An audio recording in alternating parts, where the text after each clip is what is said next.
Welcome to the On the Air podcast, a companion to On the Air magazine, a bi-monthly magazine from ARRL for beginner to intermediate ham radio licensees. I'm your host and the editor of On the Air, Becky Schoenfeld, W1DXY.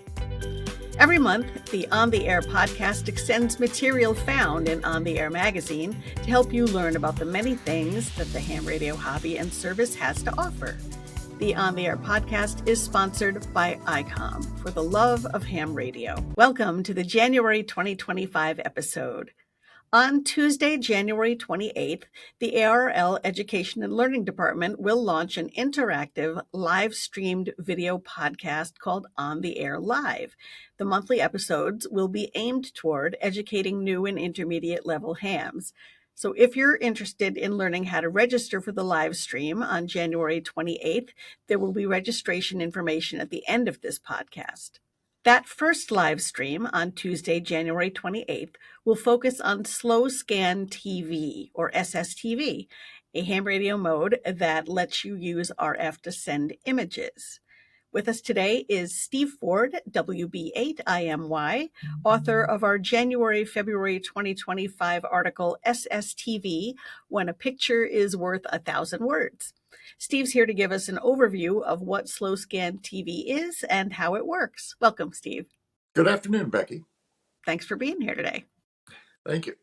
So, slow scan TV, what do those words have to do with radio? What is being scanned, and is it really television?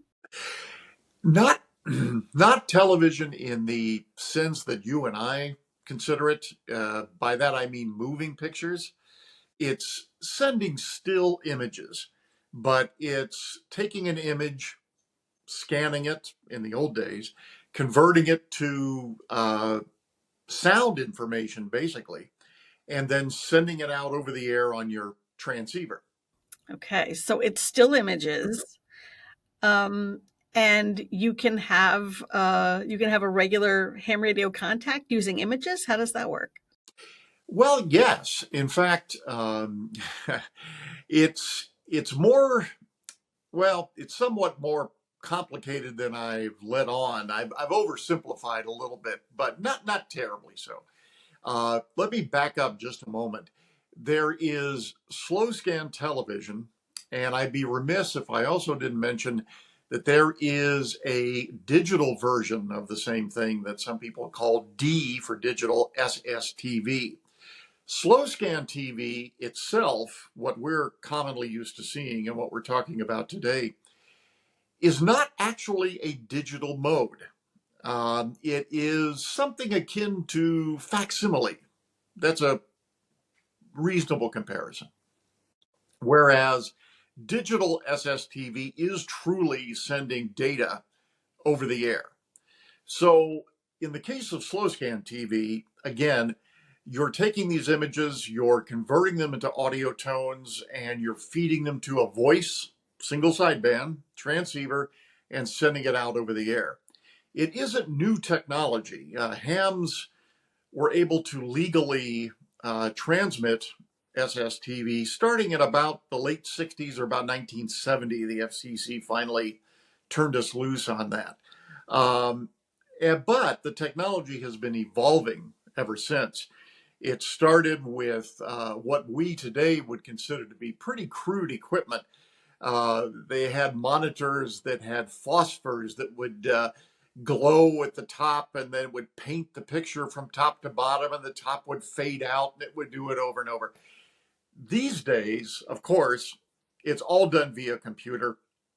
In fact, anybody who was already set up to operate, well, let's say the wildly popular FT8 digital mode can do SSTV with just a piece of free software. That's it.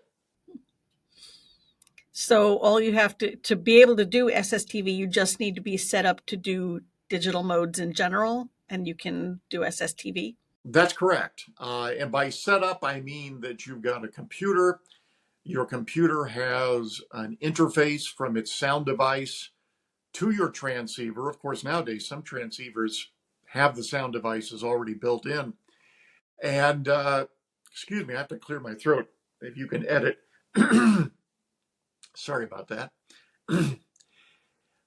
The computer then sends the audio to the transceiver. It keys the transceiver, puts it in transmit mode, and out it goes.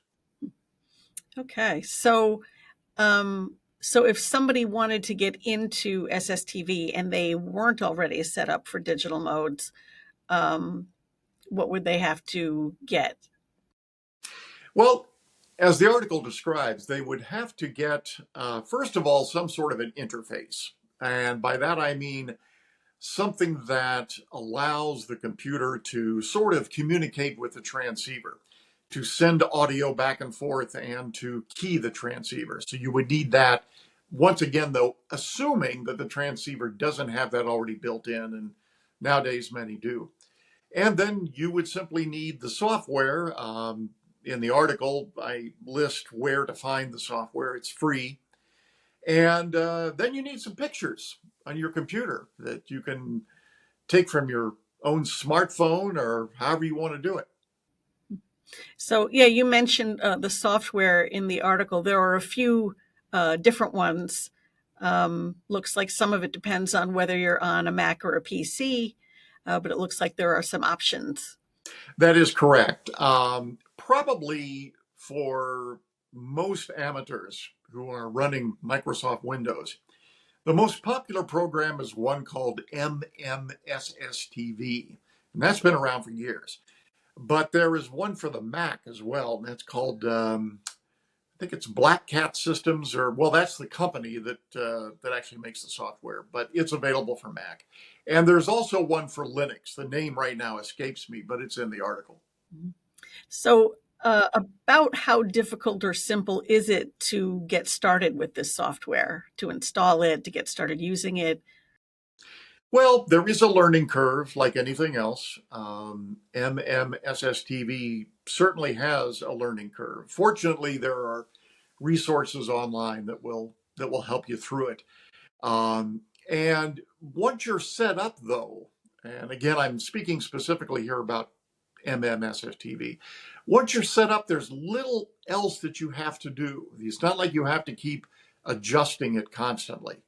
I swap photos every day by just powering up the software, and away I go. So, yeah, the images, the pictures, what are those? Where do hams get those? And how do you make a contact with pictures? Well, I use just, frankly, Becky, pictures I've taken with my smartphone, pictures of my cats, pictures of my station, whatever. And I transfer those to my computer so that the MMSSTV software can have access to them. And without going off into the weeds, the software has a way to access the pictures and sort of frame them properly so that they appear properly.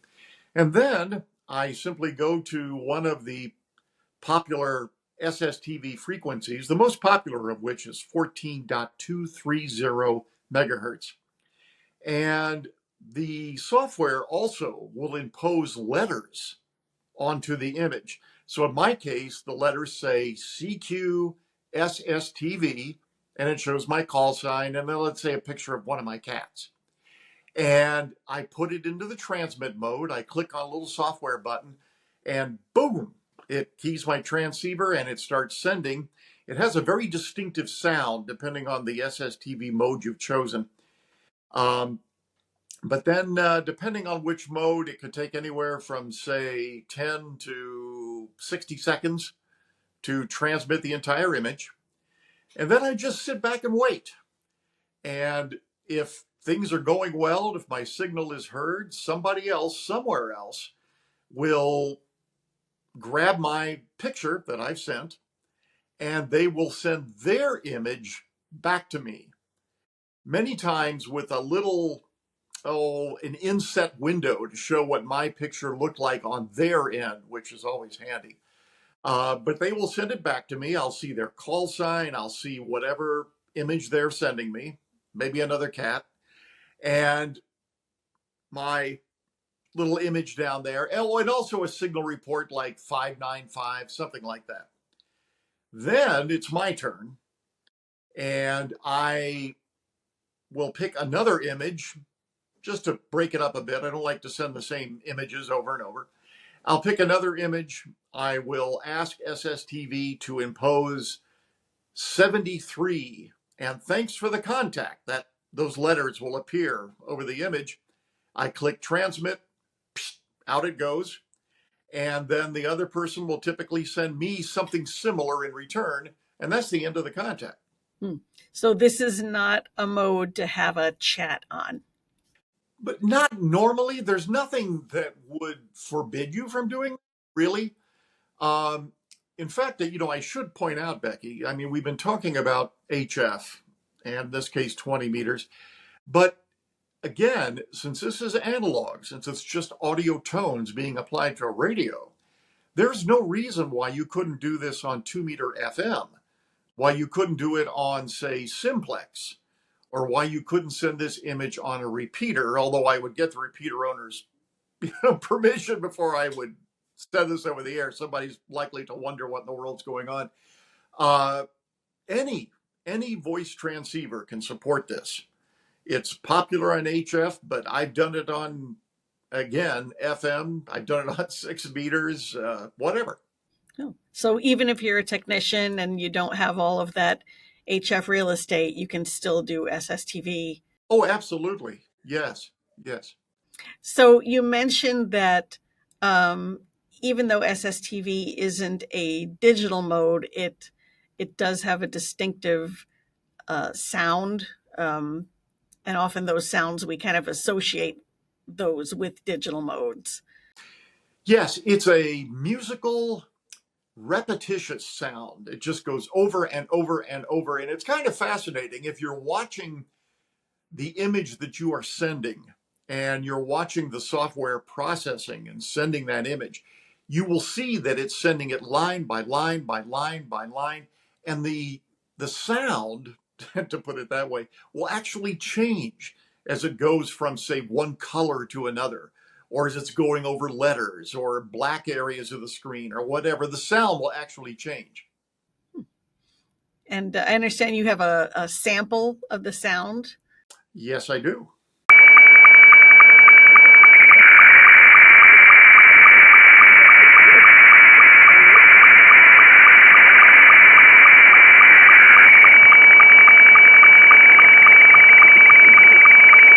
And what you've just heard was a typical SSTV transmission.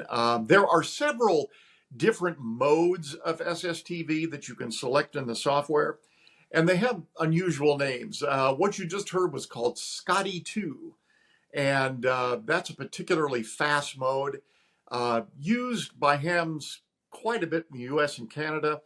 For reasons that aren't clear to me, amateurs in Europe tend to use an SSTV mode called Martin 1, or they'll use Martin 2. The good news is your software will detect which mode is being used automatically and will just begin decoding it automatically. You don't have to worry about, oh, am I in the correct mode? No, your software will take care of that. Now, I understand that there are ways to receive SSTV, even if you don't necessarily have the whole setup. Oh, absolutely. In fact, as crude as it may sound, if you can simply hold a microphone from your computer up to your radio speaker, that is sufficient to be able to copy an SSTV signal. In fact, I don't know how many amateurs are aware of this, but the International Space Station routinely transmits SSTV images on 2-meter FM.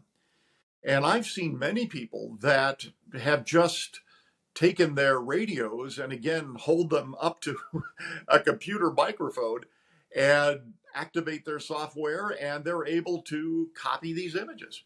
Okay, so all you would need for that would be the software? Yes, just the software. a microphone, some way to get that audio into your computer so the software has access to it. That's it. Oh, okay. So that might be a good way for folks to try it out without taking the plunge themselves. They can just receive. Oh, absolutely. Whether it's HF, FM, whatever you want. That way you don't need an interface. I mean, your microphone is your interface. So you just simply, again, get a microphone within reasonable distance of the speaker on your radio. That's all. Cool. And are there folks doing this online? I know that there's been some talk of SDR dongles, and is that one way to do this? That could be done. I have never done that myself. But again, anything that can carry an audio signal, in theory, should work.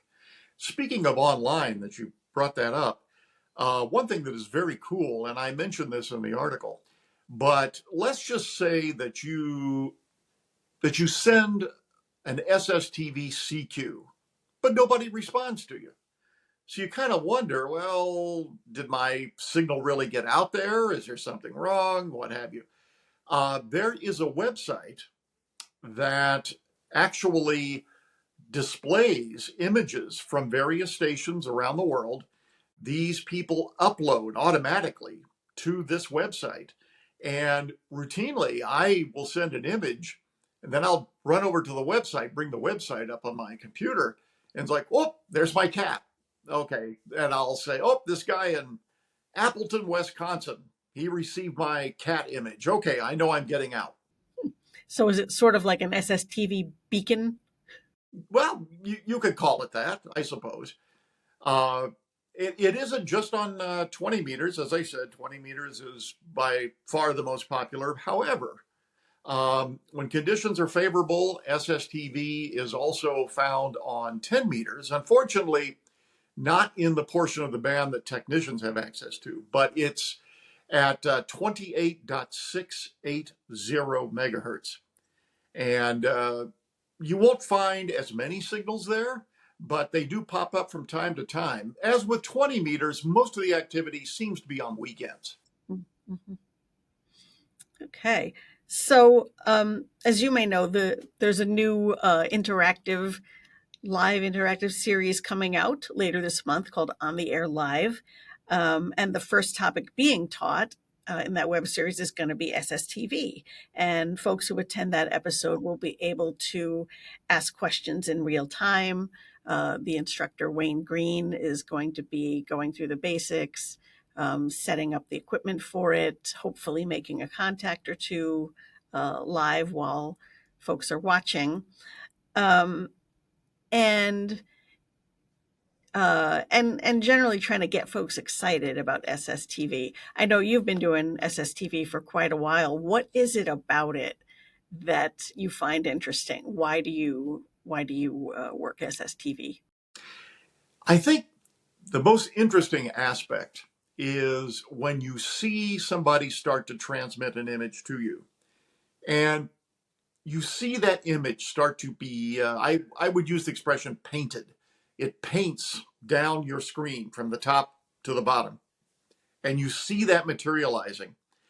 It's sometimes you're not altogether sure what you're seeing, and so there's a certain anticipation. It's fun to see. Okay, what is this guy sending me?